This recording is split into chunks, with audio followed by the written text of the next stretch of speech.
Salut, salut à tous. On est bénis de pouvoir encore nous retrouver en ce dimanche 10 août 2025 et on retourne toute la gloire à l'unique Dieu créateur du ciel et de la terre, l'unique Dieu, le seul, le véritable qui s'appelle Jésus-Christ, celui à qui appartient la terre avec tout ce qu'elle renferme et ce qu'elle produit. Alléluia. Aujourd'hui, le Seigneur vient réveiller nos consciences endormies, vient réveiller nos consciences, traiter même nos consciences endolories par les apitoiements et les frustrations qui n'ont pas lieu d'être. Voyez-vous, on rencontre plusieurs sages femmes qui n'ont pas encore enfanté d'elles-mêmes, mais qui font accoucher plusieurs femmes dans les hôpitaux. On connaît beaucoup d'ingénieurs en BTP qui n'ont pas encore construit leur propre maison à eux, mais qui font construire plein de maisons pour d'autres personnes. On connaît même un président de la République qui gère toute une nation de milliers et des milliers d'habitants, mais qui n'a même pas été géniteur, qui n'est pas géniteur même d'un singleton d'enfants. Ces personnes ont compris la nécessité et l'utilité de rendre témoignage de leurs facultés cognitives, de rendre témoignage de leurs facultés intellectuelles, de rendre témoignage de toutes leurs compétences acquises durant leur parcours académique et leurs différentes formations professionnelles, de leurs aptitudes.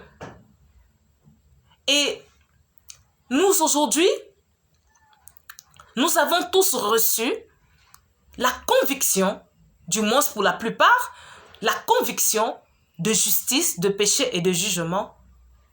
Et pour peu que nous n'ayons pas encore enfanté, que nous n'ayons pas encore eu un boulot, que nous soyons encore en situation de chômage et de célibataire, que nous soyons encore sans domicile fixe, nous nous réfractons de rendre témoignage de la justice, du péché, du jugement. Il y a un réel besoin. Ce n'est pas par fantaisie que nous avons reçu cette conviction. C'est parce qu'il y a un réel besoin. Il y a un réel besoin qui est là. Voyez-vous que si dans un hôpital, les sages-femmes qui sont disponibles ne sont que celles qui n'ont pas encore enfanté et que une femme arrive à terme, elle doit accoucher et que celle qui est disponible dit qu'elle ne peut pas y aller parce qu'elle n'a pas encore elle-même enfanté. Imaginons le désastre, imaginons la catastrophe. Bien-aimés, nous devons savoir que lorsque nous fermons la bouche, nous faisons tuer, nous faisons mourir gratuitement plusieurs âmes. Souvenons-nous de la parabole des talents.